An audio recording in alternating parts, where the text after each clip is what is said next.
Hi అండి. అందరూ బాగున్నారనుకుంటున్నాను. నేను కూడా చాలా చాలా బాగున్నాను. ఈ వీడియో మినీ వ్లాగ్ అనుకోండి. అంటే కాకినాడ నుంచి తిరుపతికి స్టార్ట్ అయ్యాయి. చాలా పెద్ద వ్లాగ్ తీద్దాం అనుకున్నాను గానీ టైం కుదరలేదు. సో, మినీ వ్లాగ్‌తో కంటిన్యూ చేస్తున్నాను చూడండి. మీకు బెస్ట్ వ్యూయింగ్ యాంగిల్ కావాలంటే 5:30 ఆ టైంకి స్టార్ట్ అవ్వండి. అప్పుడైతేనే బావుంటది. ఇంకా ఇక్కడి నుంచి మేము గోదావరి అయితే వచ్చాం.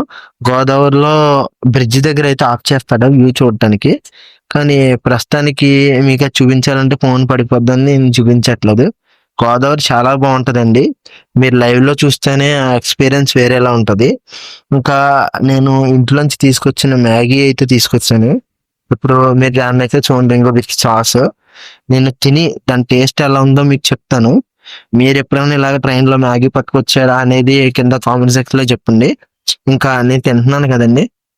నాకైతే బానే ఉందండి. ఇంకా సాయంత్రం 5:30, 6 అవుతుంది. అప్పుడు మాత్రమే మీకు ఇలాంటి ఒక వ్యూ అయితే దొరుకుతది మీకు. ఖచ్చితంగా ట్రైన్‌లో ఉన్నప్పుడు తీసుకోండి బావుంటది. చాలామంది స్నాప్స్ చేస్తారు. నేను కూడా తీశాను. ఇంకా అలా మేము వ్యూ చూస్తా ఉండేటప్పటికి ఇంకా నైట్ అయిపోయింది. పడుకున్నాం. మార్నింగే కరెక్ట్‌గా ట్రైన్ దిగ్గానే క్యాబ్ అయితే దొరికింది. ఇంకా పైకైతే మేము కొండ మీదకి స్టార్ట్ అయిపోయాం. హ్మ్. కొండకెళ్ళిన దర్శనం ఏంటనేది మీకు తర్వాత ఎప్పుడన్నా నేను చెప్తాను కొన్ని విషయాలు. ఇక్కడిదాకా మీరు వీడియో చూసారంటే మీకు నచ్చిందని నేను అనుకుంటున్నాను. మరో వీడియోతో మీ ముందుకొస్తాను. ఉంటానండి. బాయ్.